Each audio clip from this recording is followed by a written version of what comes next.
नमस्कार दर्शकवृन्द, यो टेलिभिजन हेरेर बस्नुहुने सम्पूर्ण दर्शक महानुभावहरुमा म अरुणा हृदयदेखि नै स्वागत गर्न चाहन्छु। हामी एजुकेशनल टकमा विभिन्न एजुकेसनसँग आबद्ध रहनुभएका व्यक्तित्वहरूलाई सोमा निम्त्याउने गर्दछौँ। सो यस आज पनि यही सिलसिलामा हामीले एजुकेसन टकमा एकदमै स्पेशल गेस्टलाई बोलाएका छौँ, जो हुनुहुन्छ silver mountain school of hotel म्यानेजमेन्टका को founder director Sandipa Thapa ma'am. आउनुहोस् उहाँलाई स्वागत गरौँ र कोरोनाले गर्दाखेरि कतिको असर पारेको छ उहाँको स्कुलमा, किनकि कोरोनाले तहस नहस नै पारेको छ सबै सेक्टरमा, त्यसै गरी एजुकेसन सेक्टरमा पनि असर पारेको छ। सो आउनुहोस् स्वागत गरौँ हाम्रो सन्दीपा म्यामलाई। म्याम नमस्ते, स्वागत छ। धन्यवाद। सन्चै हुनुहुन्छ? सन्चै छु। हजुर, जस्तै अब भनौँ न यो कोरोनाको टाइममा है silver mountain school of hotel म्यानेजमेन्टमा चाहिँ कस्तो कस्तो असर पारिरहेको छ अहिले? कोरोनाले त अब भन्न त पर्दैन होला, संसारभरि नै असर पारेको छ। हामीलाई पनि पहिलो जब स्कुल कलेजेसहरू बन्द हुन थाल्यो, पहिला के गर्ने भन्ने एउटा सङ्कोचको वातावरण भयो, डरको त्रासको भयो होइन, लकडाउन भयो। तर हामी चाहिँ हाम्रो कलेज चाहिँ उसको युकेको क्विन मार्गरेट युनिभर्सिटीसँग आबद्ध छौँ र त्यसले गर्दा त्यहाँको करिकुलम र उहाँहरूकै साथमा सुरु हुनुपर्ने भएको भएर सायद हामी नेपालकै पहिलो केही विद्यालय अथवा कलेजहरूमा अनलाइन जाने हामी भयौँ होइन। त्यो बेलामा हामीलाई एउटा त्रास थियो, चल्छ कि चल्दैन भन्ने थियो, किनभने एउटा नयाँ फर्मेटमा हाम्रो स्टुडेन्ट्सहरू गइरहेको थियो, नयाँ बच्चाहरू। जब हाम्रो सिनियर स्टुडेन्ट्सहरूले चाहिँ यो फर्मेटमा गरिसकेको हुन्छ, किनभने उनीहरू चाहिँ युकेमा के भन्छ जब उनीहरूको कोर्सेसहरू हुन्छ त्यहाँ पनि उनीहरू हाइब्रिड मोडलमा पढ्ने बानी लागिसकेको थियो। तर यो बेलामा चाहिँ फर्स्ट इयरको बच्चाहरूलाई चाहिँ अलिकति गाह्रो भर्खर सुरु गरेको थियो हाम्रो इयर, गाह्रो भएको थियो। तर यसको श्रेय चाहिँ मैले टिचर्सहरूलाई, हाम्रो स्टाफहरूलाई दिन चाहन्छु, किनभने उहाँहरूले यो नयाँ कुरा हो नि नेपालको लागि होइन। अनलाइन गएर पढाउने, घरबाट पढाउने, हामी कहाँ इन्टरनेटको सिस्टम बलियो छैन होइन। त्यो हुँदाखेरि पुरानो शैलीमा पढाइरहेकोहरूलाई टोटल चेन्जमा आउनलाई चाहिँ हामीले विदिन लकडाउन भएको 3 विक्समा सुरु गऱ्यौँ। सुरु गर्दाखेरि चाहिँ के भयो भने हाम्रो स्टुडेन्टहरूको चाहिँ कुनै 6 महिना पनि लस पनि भएन। उनीहरू पुरा अब जुन बेला भनेको छ एक्सपेक्टेड ग्रेजुएसन त्यही बेलामा ग्रेजुएट हुने भयो। त्यसको श्रेय चाहिँ मेरो सबभन्दा पहिला हाम्रो टिचर्सहरूलाई, जसलाई चाहिँ पुरानो मोडलमा पढाइरहेहरूलाई नयाँमा शैलीमा जान धेरै गाह्रो थियो, तर उहाँहरूले यसरी अप्नाइदिनु भयो, यसरी गर्नुभयो। त्यसपछि स्टाफहरू जसले ब्याकमा बसेर हाम्रो एकाडेमिक्सको स्टाफहरू जसले सपोर्ट गर्नुभयो, र त्यसपछि स्टुडेन्ट्सहरूलाई, हाम्रो स्टुडेन्ट्सहरू नेपालको विभिन्न ठाउँबाट आउनुहुन्छ, रुरल एरियामा हुनुहुन्छ जहाँ इन्टरनेटको धेरै गाह्रो छ, तैपनि उनीहरूले त्यो मिडियमलाई, किनभने अहिले चाहिँ बच्चाहरू धेरै टेक्निकल साभी भएर होला, उनीहरूले चाहिँ हामीभन्दा बढी गरेर अहिले हाम्रो अटेन्डेन्सहरू पनि राम्रो छ, स्टुडेन्ट्सहरूले एकदम राम्ररी गरिरहेछ र हामीले एउटा सेमेस्टर पुरै सिद्धायौँ पनि हो लकडाउनमा, सक्सेसफुल भएर। अब जस्तै भनौँ न अनलाइन क्लासेस गर्नुभयो यहाँहरूले पनि होइन। अब अहिले त सबै अनलाइन मार्फत नै भइरहेको छ सबै कुराहरू। जस्तै अब भनौँ न अनलाइन पढ्दाखेरि कतिको गाह्रो हुन्छ? जस्तै अब विद्यार्थीले एकैचोटि अब भर्चुअल रूपमा आउँदाखेरि त जस्तै अब क्लासमा पढिरहेको बानी, क्लासमा जस्तै अब होटल म्यानेजमेन्ट भन्ने बित्तिकै तपाईँको भनौँ न प्र्याक्टिकलदेखि लिएर सबै हुन्छ, अनलाइनबाट कसरी प्र्याक्टिकल गराउनु भयो र कतिको गाह्रो भयो स्टुडेन्टहरूलाई चाहिँ? प्र्याक्टिकलको कुरा गर्दाखेरि अनलाइन पढ्दाखेरि चाहिँ अब गाह्रो पहिलो भनि न जेको चेन्जको पनि मान्छेले रेजिस्ट गर्छ, कतिले रेजिस्ट गर्यो, तर बिस्तारै स्टुडेन्ट्सहरूले चाहिँ अब यो बानी लागिसक्यो भनौँ, उनीहरू हामीभन्दा धेरै टेक्निकल साभी भएको भएर अघि नै भने जस्तै उनीहरूले त्यो पढ्नलाई चाहिँ उनीहरूलाई कुनै गाह्रो भएन। र अर्को चाहिँ के कुरा देखियो भने अहिलेको बच्चाहरू चाहिँ क्लासमा भन्दा चाहिँ अनलाइन मिडियममा उनीहरू झन् भोकल देखियो क्या। उनीहरूलाई त्यो झिझक नभएको जस्तो लाग्छ मान्छे अगाडि नभएर, र मान्छेहरू घर बस्दा उनीहरूलाई चाहिँ उनीहरूको साथीहरूसँग त्यहाँ हुन पायो, बोल्न पाइयो भन्ने कारणले पनि कतिजनालाई चाहिँ एकदम उनीहरू खुसी एक्साइटेड भयो। प्र्याक्टिकलको बेसमा कुरा गर्दा चाहिँ हामी कहाँ चाहिँ हामी फरेन युनिभर्सिटीसँग एफिलिएटेड भएको भएर धेरै सिमुलेसन एक्सर्साइजहरू छ, फिजिकल्ली जुन चाहिँ पोसिबल थिएन सिमुलेसन एक्सर्साइजहरू उहाँहरूलाई के भन्छ हामीले घरमा गर्न सकिने सरल कुराहरू प्र्याक्टिकल वाइज त्यसरी सिकाउँदै गयौँ। र अब चाहिँ हामी पर्सि अर्को हप्तादेखि चाहिँ हामी प्र्याक्टिकल चाहिँ सुरु गर्दैछौँ किनभने तपाईँले भने जस्तो प्र्याक्टिकल बेस्ड स्टडी हो। त्यसको लागि हामी स्टुडेन्ट्सहरूलाई PCR गराउँदैछौँ र हाम्रो ब्याच वाइज तपाईँले देख्नु भएको छ, तपाईँ हाम्रो कलेज आउनु भएको छ, हाम्रो ल्याब्सहरू प्र्याक्टिकल ल्याब्सहरू किचन होस् रेस्टुरेन्ट्सहरू ठुल्ठुलो छ र त्यसमा चाहिँ हामीले थोरै स्टुडेन्ट 5 जनादेखि 10 जनाको ग्रुपलाई पनि त्यसलाई पनि 2टा ठाउँमा डिभाइड गरेर सोशल डिस्टेन्सिङ मेन्टेन गरेर क्लासेस स्टार्ट गर्दैछौँ स्लोली। भन्न खोजेको चाहिँ त्यो बेलामा चाहिँ एउटा स्कुलभरिमा प्र्याक्टिकल ल्याबमा जुन बेला 30 जनाले एउटा ठाउँमा प्र्याक्टिकल गर्थ्यो भने अहिले अब 5 जनाले गर्छ। त्यही भएको भएर तर त्यो ब्याचले चाहिँ एउटा होल सिद्धाउँछ। त्यसरी हामीले प्लान गरेको छौँ। भन्दाखेरि त्यो एउटा सेटले 10 दिनको सिद्धाएपछि फेरि अर्को सेट आउँछ भन्दाखेरि त्यही सेटसम्म चाहिँ धेरै टाइमसम्म जाँदैन र म्याम। त्यस्तो गर्दाखेरि तपाईँको जसरी अब एक दिनमा सकिने जुन हुन्थ्यो तपाईँको प्र्याक्टिकल त्यो त 1 विकसम्म लाग्ने त्यही भएर हामीले चाहिँ सिफ्ट गर्छौँ, दिनभरि सिफ्ट गर्छौँ। पहिला थियो भने अब अहिले 3टा 4टा सिफ्टमा रन गर्छौँ होइन। तर त्यो हुँदाखेरि चाहिँ हामीले पनि बच्चाहरूको सोसियल मेन्टेनेन्स डिस्टेन्सिङ मेन्टेन गर्न पर्यो र त्यो गर्न चाहिँ हामीले पुरा प्लान आउट गरिसकेका छौँ र सुरु हुँदैछ नेक्स्ट विकदेखि। हामी स्टुडेन्ट्सहरू पनि एक्साइटेड थियो स्कुल फिर्ता आउन लागेकोमा। हजुर, जस्तै भनौँ न अब होटल म्यानेजमेन्ट गरिसकेपछि पढिसक्नु भएपछि चाहिँ इन्टर्नसिपमा जाने कुरा हुन्छ जुन अब तपाईँको अब बाहिर जाने कुरा हुन्छ आउट अफ कन्ट्री होइन। सो त्यसलाई चाहिँ अब कसरी मिलाइरहनु भएको छ सिल्भर माउन्टेन कलेजले चाहिँ अहिले यो पेन्डेमिकको टाइममा पठाउनु भएको छ कि छैन इन्टर्नसिपमा? इन्टर्नसिप चाहिँ एउटा ठुलो कम्पोनेन्ट हो र हाम्रो यसपालि चाहिँ हाम्रो जहिले पनि 2टा साइकल हुन्छ र इन्टर्नसिप पठाउने चाहिँ सेप्टेम्बर अक्टोबरमा साइकल थियो। त्यसको लागि चाहिँ सबैजनालाई हामीले अब कति स्कुल कलेजले चाहिँ पछाडि पठाउने कि धकेल्ने कि भनेको थियौँ, तर हामीले चाहिँ ट्राई सुरु गरौँ भनेर गऱ्यौँ र हामी सबै हाम्रो अब धेरै 19 वर्ष भयो होइन। हाम्रो रेपुटेसन अनुसारले हाम्रो सम्बन्ध अनुसार हामीलाई विश्वास गर्नुभएको अन्तर्राष्ट्रिय र राष्ट्रिय होटल्सहरूले गर्दाखेरि आज तपाईँलाई म भन्दैछु हाम्रो 100% इन्टर्नसिप यो इयर पनि हामीले कोभिडको बेलामा पनि गऱ्यौँ। अहिले हाम्रो त्यो गर्दाखेरि झन्डै 52% स्टुडेन्ट अब्रड इन्टर्नसिपमा गएको छ भने अरू बाँकी यहाँ नेपालभित्रको होटल्सहरूमा सबैले इन्टर्नसिप गरिरहेछ।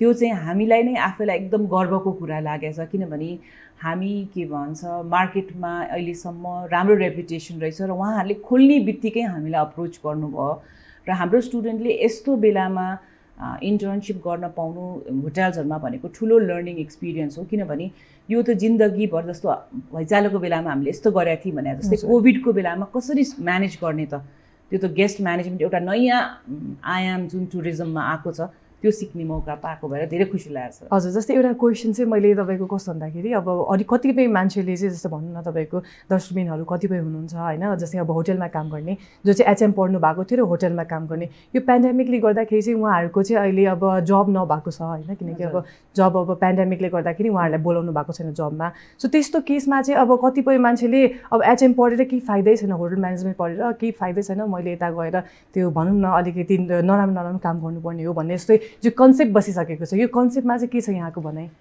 पढेर चाहिँ कहिले पनि खेर जाँदैन जस्तो लाग्छ मलाई। जुनै पढाइ होस्, तपाईँहरूले अहिले होटल म्यानेजमेन्ट होस्, अहिले जुनै फिल्डलाई पनि हिट गरेको छ यदि हेर्नुहुन्छ भने पढेर खेर चाहिँ कहिले पनि जाँदैन। र यो सिचुएसनमा अब जोइन गर्न आउने बच्चाहरूको लागि त अझ 4 वर्ष छ अगाडि होइन। 4 वर्ष अब अहिले नै यो पेन्डेमिकमा हामी 100% इन्टर्नसिपमा गइसक्यौँ र होटल्सहरू खुलिसक्यो भनेपछि अबको 4 वर्षमा त ब्याक टु जुन थियो त्यो भइसक्छ ग्लोबल टुरिज्म होइन, हुन्छ होला भन्ने अब सबैको आशा छ। भ्याक्सिन पनि निस्किसकेको छ, 2टा देशले भ्याक्सिन लगाइसकेको छ होइन। त्यही भएको भएर पढ्न चाहिँ छोड्नु हुँदैन। म चाहिँ अब पढाइको उसबाट आएको भएर यसको भ्याल्यु चाहिँ खालि लिटरेट हुनलाई मात्र होइन कि एउटा एजुकेटेड हुनलाईको लागि हो होइन। पढाइ चाहिँ छोड्नु हुँदैन होइन, तर पढाइ चाहिँ यो अवश्य नै यो के भन्छ यसको यो कुनै विकल्प छैन। अहिले एउटा सानो उदाहरणको लागि हेर्नुहोस् न, तपाईँ हामी नै घर बस्दा बस्दा वाक्क भइसक्यो, कुनै अवसर बाहिर जाउँ, बाहिर खाउँ, बाहिर घुमौँ भन्ने हरेक नागरिकलाई अहिले भएको छ भने यो इन्डस्ट्री त गर्ने कुरै छैन, बन्द हुने त कुरै छैन। हजुर, अभियसली जस्तै अब भनौँ न यो पेन्डेमिकले गर्दा चाहिँ सबैजनालाई धेरै कुराहरू सिकाएको छ। जस्तै तपाईँको स्कुल कलेजेसहरूलाई चाहिँ अब भनौँ न भर्चुअल रूपमा जानुपर्छ भन्ने पनि सिकाएको छ, किनकि फर्स्टमा तपाईँको पहिला सुरु त तपाईँको अब क्लासमा हुन्थ्यो, क्लासमा सजिलैसँग पढाउन पाइन्थ्यो, जसरी टिचर्सले चाहिँ अब भनौँ न बोल्दाखेरि सबैले सुनिदिन्थे। अहिले चाहिँ अब तपाईँको अनलाइन पढ्दाखेरि चाहिँ जुन इन्टरनेटको समस्याहरू भइरहन्छ, सो तपाईँको पनि कतिपय स्टुडेन्टहरू त बाहिर हुनुहुन्थ्यो होला, जुन भ्याली बाहिर भनौँ न हुनुहुन्थ्यो होला सो त्यो केसमा चाहिँ कति इन्टरनेटहरू पनि थिएन होला त्यो केसमा चाहिँ कसरी मिलाउनु भएको थियो यहाँहरूले अब कतिजनाको चाहिँ त्यो इन्टरनेटको के भन्छ समस्यालाई हेरेर हामीले चाहिँ इन्टरनेटको जुन बेला अलिक कम युज हुन्छ नि हामीले त्यो एउटा सर्वे गरेर इन्टरनेट चाहिँ यति बजे चाहिँ एकदम हाई लोड हुन्छ यति बजे लो लोड हुँदाखेरि लोवर साइड भएको बेलामा चाहिँ क्लासेसहरू राखेको थियौँ त्यो गर्दाखेरि चाहिँ बच्चाहरूको त्यो इन्टरनेटमा डिस्ट्रप्सन नआओस् भनेर त्यो गर्दाखेरि धेरैजनालाई त्यति प्रब्लम परेन हैन टाढा हुनेहरूको पनि अहिले नेपालमा एकदम खुसी लाग्यो सुनेर कि नेपालको कुना कुनामा पनि इन्टरनेटको पहुँच र राम्रो भएको भएर पढ्न पर्यो कोही स्टुडेन्टलाई चाहिँ मलाई लाग्छ डेटामा पढ्न पर्यो होला गाह्रो भयो होला हैन तर अहिले सबैले सेलफोन बोक्ने भएको भएर त्यो चाहिँ एउटा सजिलै भएर अर्को चाहिँ हामीले त्यो हिसाबले गऱ्यौँ जुन बेला चाहिँ लोवर हुन्छ नि त्यो टाइममा क्लासेसहरू हामीले राखेको भएर अलमोस्ट 94-95% अटेन्डेन्स क्लासको भनेपछि राम्रै थियो भयो पहिलो बिगिनिङमै किनभने उनीहरूलाई चाहिँ घर बस्दा बस्दा वाक्क भएको र साथीभाइ भेट्ने अनुहार देखिने भएको भएर अब 18-19 वर्ष 20 वर्षको बच्चाहरूलाई घरभित्र बस्ने भनेको त्यो एउटा नेक्स्ट टु इम्पोसिबल कुरा हो अनि त्यो अहिलेको बेलामा चाहिँ त्यो गर्दाखेरि चाहिँ अब राम्रैसँग चल्यो अहिले अब जब सेमेस्टर सिद्धियो बच्चाहरूले जाँच दिइसक्यो अब अर्को सेमेस्टर सुरु भइसक्यो हजुर भनेपछि एक्जाम पनि भर्चुअली दिइसक्नु भयो एक्जाम पनि भर्चुअली भयो जस्तै भनौँ न त्यो एक्जामको केसमा एक्जाम भर्चुअल दिनु भएको छ होइन सो अब कतिपयले त तपाईँको कस्तो हुन्छ भन्दाखेरि भर्चुअल दिँदाखेरि त त्यस्तो नोटिस पनि हुँदैन उहाँहरूले चिट चोड्न पनि सक्नुहुन्थ्यो होइन सो के छ तपाईँलाई चाहिँ त्यस्तो केही गरे जस्तो लाग्छ तपाईँको स्कोरहरू चाहिँ कतिको राम्रो आएको छ त्यो चिट चोड्ने हुँदैन हाम्रो चाहिँ के भन्छ उता युनिभर्सिटीको हब भन्ने प्लेटफर्म छ होइन त्यो चाहिँ पहिला पनि उनीहरूले गरि नै रहेको हो हब प्लेटफर्ममा उनीहरूको क्वेसन्सहरू त्यो आउँछ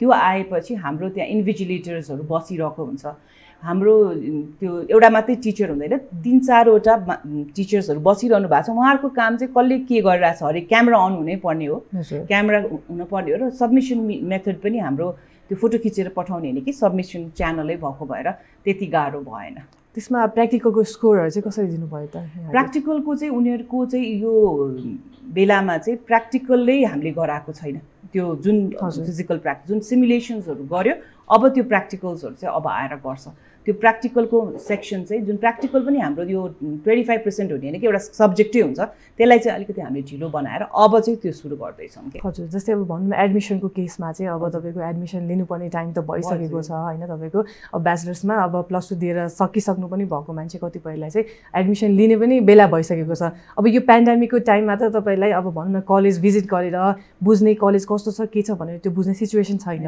सो त्यो केसमा चाहिँ यहाँहरूले कसरी मिलाइरहनु भएको छ एडमिसनको केसमा कसरी चाहिँ प्रमोसन गरिरहनु भएको छ के छ यहाँको अब कस्तो छ भने अस्ति यो छठ पछि चाहिँ त्योभन्दा अगाडि चाहिँ हाम्रो बन्दै थियो टोटली अनलाइनै थियो होइन हामीले भर्चुअल टुर्सहरू राखिदिएको छौँ हाम्रो वेबसाइटमा स्टुडेन्ट्सले हरेक ठाउँ हाम्रो क्लासरुमदेखि हाम्रो प्र्याक्टिकल ल्याब्सहरू सबै हेर्न सक्छ हाम्रो अर्को के भन्छ तपाईँलाई थाहा छ हामी म नै एउटा सर्टिफाइड करियर कोच हो होइन हाम्रो स्कुलमा चाहिँ कोचिङ भनेको खालि लास्टमा गएर मात्र होइन कि हाम्रो पार्ट अफ द करिकुलम छ अनि त्यो भएको भएर स्टुडेन्ट्सहरूको चाहिँ हामीले 1-to-1 काउन्सिलिङ गरिरहेको छौँ अनलाइन जुमबाट गरिरहेको छौँ र अहिले चाहिँ स्कुलमा चाहिँ वकिनहरू पनि धेरै आइरहनु भएको छ किनभने कतिजनालाई चाहिँ हेरेर मात्रै हुँदैन नि अनि हामीले नै भन्छौँ आउनुहोस् हेर्नुहोस् किनभने कुनै ठाउँलाई पनि रिसर्च नगरी पढ्न हुँदैन मेरो कलेज होस् कसैको कलेज होस् खालि हेरेको भरमा होइन कि तपाईँहरूले भिजिटै गर्नुपर्छ भन्दाखेरि चाहिँ अहिले चाहिँ अब बिस्तारै मान्छेलाई पनि कोरोनाको डर र अब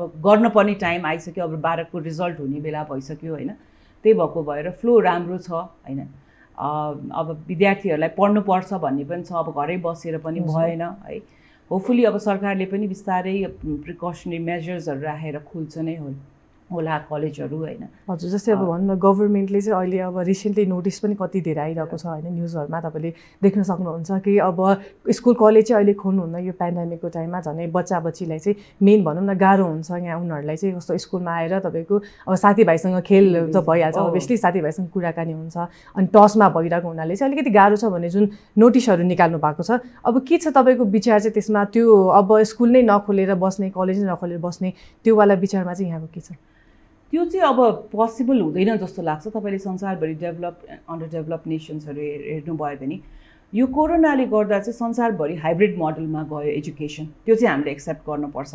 पहिलाको जस्तै 100% क्लासरुम चाहिँ अबको बच्चाहरूलाई हुँदैन जस्तो लाग्छ होइन, किनभने अब हाइब्रिड मोडलमा जानै पर्छ।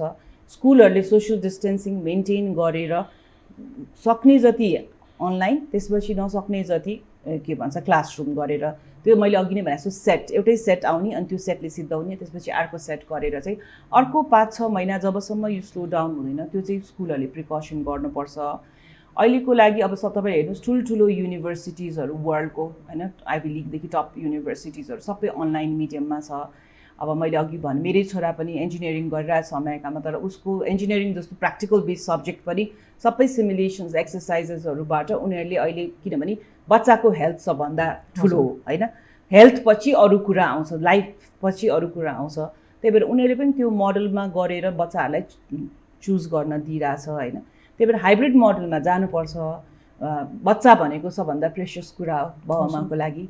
गभर्मेन्टले पनि अब गभर्मेन्टले कलेज खुल्दैन भने चाहिँ अर्को हामी चाहिँ गभर्मेन्टलाई के रिक्वेस्ट गर्न सक्छ भने उहाँहरूले चाहिँ यो इन्टरनेट र यो फेसिलिटी चाहिँ गाउँ गाउँमा पुर्याइदिनु पर्यो, बच्चाहरूलाई सजिलो र अफोर्डेबल बनाइदिनु पर्यो। त्यो रिक्वेस्ट छ यदि उहाँहरूले नखोल्ने भनेर। तर बिस्तारै चाहिँ अब यो ओपन हुँदैछ, तपाईँ देख्नुभयो सबैतिर इकोनोमी ओपन हुँदैछ, ओपन हुन्छ, तर प्रिकसन चाहिँ लिनुपर्छ। हजुर, जस्तै अब एउटा क्वेसन चाहिँ यहाँलाई गरिहालेँ मैले होइन, जस्तै भनौँ न अहिले चाहिँ अब जतिको पहिला स्टुडेन्टहरू चाहिँ जो बुझ्न आउनुहुन्थ्यो कलेज अनि एडमिसनको लागि, प्यारेन्ट्सहरू पनि आउनुहुन्थ्यो सँगसँगै होइन त्यसरी बुझ्नलाई। सो अहिले चाहिँ अब भनौँ न तपाईँको सबै भर्चुअल माध्यमबाट नै भइरहेको छ, र पहिला आउने स्टुडेन्ट कतिको थिए र अहिले आउने कति घटेको छ, के छ तपाईँलाई के लाग्छ? पहिला चाहिँ अब अहिले भनौँ न यो दसैँ अगाडिसम्म चाहिँ फ्लो एकदमै के भन्छ धेरै अनलाइन मात्रै थियो, कम थियो भने अहिले चाहिँ हामी कलेजै आउँछु कलेजै हेर्छु भनेर उहाँहरूले नै रिक्वेस्ट गरिरहनु भएको बेलामा चाहिँ हामीले उहाँहरूलाई सर्टेन टाइम डिस्टेन्स मिलाइदिएर एकैचोटि हुल नगरेर टाइम स्लट दिएको हुन्छ, चुज गरेर यो टाइम स्लटमा आउनु होला भनेर हामीले खोलिदिएको छौँ आउनेहरूलाई। अब 12को जाँच हुन्छ कि हुँदैन भन्ने एउटा अन्यलता भएको भएर पनि बच्चाहरूमा थियो, अब जाँच भएपछि चाहिँ फ्लो एकदमै बढेको छ। जस्तै अब एक्जाम त दिनुभयो उहाँहरूले होइन, अब कतिको रिजल्टहरूको पनि कुरा हुन्छ, कतिपय त अब पढेको पनि बिर्सिसक्नु भएको थियो होला त्यो टाइमसम्म त होइन, अब त्यो भर्चुअली रूपमा पढ्नु भएको थियो उहाँले अलिअलि होइन, कतिको त राम्रो हुन्छ, कतिको स्कोर आएकोलाई चाहिँ यहाँहरूले प्रायोरिटी दिनुहुन्छ त आफ्नो कलेजमा? हाम्रो चाहिँ स्कोरको चाहिँ के छ भने नेपालको पहिला यो एसएससीबाट गरे 35%मा हाम्रो पास पर्सेन्टेज भएको भएर 50% हाम्रो एग्रिगेट थियो पहिला। अहिले चाहिँ हामीले चाहिँ सबैजनाले चाहिँ के भन्छ D+ माथिको स्टुडेन्ट्सहरूले, एउटामा D+, त्योभन्दा माथि 1.8 GPA भन्दा माथि, जुन चाहिँ हाम्रो यो हामीले गरेको होइन कि सरकारले नै गरेको हो। सरकारको अनुसार 12 क्लासको यो शिक्षाको बोर्डको अनुसार 1.8 GPA माथिको विद्यार्थीहरूले भर्ना लिन पाउँछ। त्यो भन्दैमा सबैको भर्ना हुँदैन, हाम्रो चाहिँ रिटन एक्जाम्स हुन्छ, त्यसपछि 2टा इन्टरभ्यू हुन्छ, त्यो चाहिँ उनीहरूले पास गर्नुपर्छ। हजुर, जस्तै अब इन्टरभ्यूहरू पनि लिनुहुन्छ हजुरले? हजुर लिन्छु। हजुर, जस्तै अब भनौँ न अहिले यो अब पेन्डेमिकको कुरा गर्दा गर्दै होइन, अब कतिपय गेस्टहरूको त अब भनौँ न कोरोनाकै कुराहरू भइरहेछ अहिले पनि होइन। जस्तै अब हामीले सिल्भर माउन्टेनको कुरा गर्नुपर्दाखेरि चाहिँ कति वर्ष भयो यहाँले सञ्चालन गर्नुभएको? हाम्रो 19 वर्ष भयो, 20 वर्ष हुन लाग्यो है। हामी नेपालमा नाथमपछि first private hotel management college भएर हामी आएको होइन। त्यही भएको भएर हामीले पहिलो दिनदेखि नै हामी क्वालिटी एजुकेसनमा गयो। तपाईँले हामीले देख्नु भएको छ भने हाम्रो स्टुडेन्टहरूमा मोर देन उसमा चाहिँ हाम्रो क्वालिटी एजुकेसन छ। नेपालमै हाम्रो बेस्ट ल्याबहरू छ, किचन एकदम हाम्रो राम्रो छ, हाम्रो क्या वाइन ल्याब छ जुन अरू कलेजमा छैन, बारिस्टा के भन्छ कफी ल्याब छ होइन। सो हामीले चाहिँ स्टुडेन्टलाई एउटा हस्पिटालिटी इन्डस्ट्रीमा पुग्नेको लागि के भन्छ एउटा टिचिङ मोडल स्कुलको जस्तो छ। जस्तो हामी कहाँ अपार्टमेन्ट्सहरू छ, स्टुडेन्ट्सले त्यही नै प्र्याक्टिकल गर्छ। सो त्योलाई चाहिँ हामीले प्रिपेयर गरेको छौँ र आज त्यो क्वालिटी एजुकेसनले होला के भन्छ बच्चाहरू आज नेपालमा मात्रै संसारमा जहाँ गए पनि भेटिन्छ र उनीहरूले राम्रो राम्रो काम गरिरहेछ। नेपालकै होटलमा गयो भने पनि उनीहरू डिरेक्टर लेभलसम्म पुगिसकेको छ। त्यो जस्तो खुसीको कुरा हाम्रो लागि केही पनि होइन। हजुर, अभियसली होइन, आफ्नो स्टुडेन्ट आफ्नो प्रोडक्ट अलिकति टप लेभलमा जाँदाखेरि आफै त ह्याप्पी त भइहाल्नुहुन्छ। जस्तै भनौँ न अब जस्तै तपाईँले 20 इयर्स हुन लाग्यो होइन, अब फर्स्टमा जस्तै स्टार्टिङको इयरमादेखि अहिलेसम्म चाहिँ के डिफ्रेन्ट पाउनु भएको छ आफ्नो कलेजमा, कसरी चाहिँ सञ्चालन गर्नुभएको थियो भनौँ न? फर्स्टमा तपाईँको ओपनिङ गर्दाखेरि कतिको गाह्रो भएको थियो, अहिलेसम्म आउँदाखेरि कतिको खुसी लाग्छ यहाँलाई? ओपनिङ गर्दा त जसलाई पनि गाह्रो हुन्छ। हजुर। हामीले जम्मा 8वटा स्टुडेन्टबाट सुरु गरेको थियौँ होइन। अहिले झन्डै 700 जना बच्चाहरू छ एउटा पुरा स्कुलभरि भनौँ न होइन।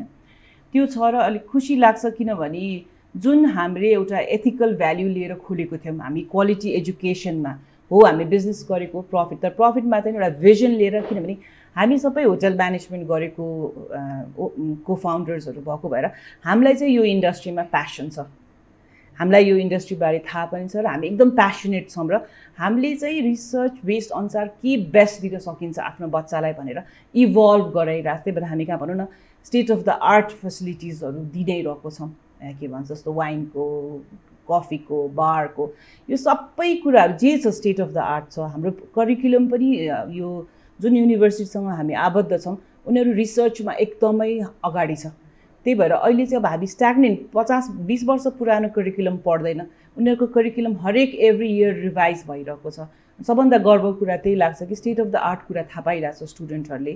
अब मेरो स्टुडेन्टहरू ब्याचलर गरेर मास्टर्स गर्न अरू ठाउँमा गएकोहरूले भन्छ कि हामीलाई त जे हामीले ब्याचलरमा पढाएको थियो त्योभन्दा पनि पछाडि छ करिकुलमहरू अहिले अरू उसमा जाँदाखेरि भन्दाखेरि चाहिँ दुःख लाग्छ, किनभने त्यो चाहिँ हामी कहाँ नेपालमा चाहिँ त्यो चाहिँ छैन। त्यो करिकुलम चेन्ज गरिरहने रिसर्च अनुसार, तर त्यो गरिरहेछ र आज भनि नि आज विद्यार्थीहरू देख्दा हाम्रै पनि ग्रोथ देख्दा होइन हामीले बेस्ट अफ द बेस्ट दिन सकिरहेको छौँ, त्यसमा एकदमै खुसी र गर्व पनि लाग्छ। हजुर म्याम, हामी कार्यक्रमको अन्तिममा छौँ। लास्टमा हाम्रो भ्युवर्स हामीलाई टेलिभिजन सेट मार्फत हेरिरहनु भएको छ, उहाँहरूलाई के भन्न चाहनुहुन्छ? कोरोनाले सबैलाई असर पारेको छ, तर हामीले सबैलाई चाहिँ के भन्नुपर्छ भने आफ्नो पर्सनल सेल्फ केयर सबभन्दा बढी गर्नुहोस् होइन। यो रहिरहँदैन, समय चेन्ज भइ नै रहन्छ। यो एउटा मोमेन्ट हो। हामीले धेरै नेपालीहरू त धेरै रेजिलियन्स भएको मान्छे हो होइन। हामीले जनयुद्धबाट सिक्यौँ, त्यसपछि भैँचालोबाट सिक्यौँ, यो पनि एउटा सिक्ने अवसर हो। यो धेरै लास्ट हुँदैन, तर प्रिकर्सन लिउँ, किनभने हामीले आफूलाई मात्र होइन अरूलाई पनि हार्म गरिरहेछौँ। आफ्नो घरको परिवारहरूलाई हेरौँ र आफ्नो मेन्टल हेल्थ सबभन्दा चाहिँ अहिलेको युथलाई म भन्छु कि मेन्टल हेल्थलाई केयर गर्नुहोस् होइन। मेन्टली र फिजिकल्ली फिट भयो भने संसार सबै ठिक हुन्छ। हजुर, सो म्यामलाई आजको यो कार्यक्रम कस्तो लाग्यो educational talk? Thank you so much बोलाउनु भएकोमा अरुणाजी है। के भन्छ एकदम राम्रो लाग्यो। यस्तो एजुकेसनको बारेमा हाम्रो अहिलेको पिँढीहरूलाई, नयाँ पिँढीहरूलाई चाहिँ धेरै कुरा जान्ने उहरू छ, उत्सुकताहरू छ र मौका पनि छ, र यस्तो प्लेटफर्महरूबाट चाहिँ उहाँहरूले धेरै सिक्नुहुन्छ के भइरहेछ, कस्तो भइरहेछ र इन्फर्मेसन पाउने मिडियम भएको भएर तपाईँहरूले यस्तो एजुकेसनलाई साथ दिएर फोकस दिएर कार्यक्रम चलाउनु भएकोमा धेरै धेरै धन्यवाद। हजुर, thank you so much ma'am. आइदिनु भयो यसको लागि धेरै धेरै धन्यवाद। Thank you so much ma'am. Well दर्शकबिन, आजको यो एजुकेसनल टक पनि सकिसकेको छ र यो एजुकेसनल टकमा हामीले इन्भाइट गरेको थियौँ silver mountain school of hotel म्यानेजमेन्टका को फाउन्डर डिरेक्टर सन्दीपा थापा म्यामलाई। सो उहाँले भन्नुभएको जस्तै यो होटल म्यानेजमेन्ट सेक्टर्समा पनि गाह्रो भइरहेको छ कोभिड-19ले गर्दाखेरि, र सबै सेक्टर्सलाई चाहिँ तहस नहस पारेको छ। र अब बाँकीको फर्दर प्लानहरू चाहिँ उहाँले इन्टर्नसिप आफ्नो कलेजमै राखेर थोरै रेस्टुरेन्टहरू राखेर सञ्चालन गर्दै हुनुहुन्छ। यति भन्दै म अरुणा लगायत मेरो होल इन्टायर टिमलाई बिदा दिनुहोस्।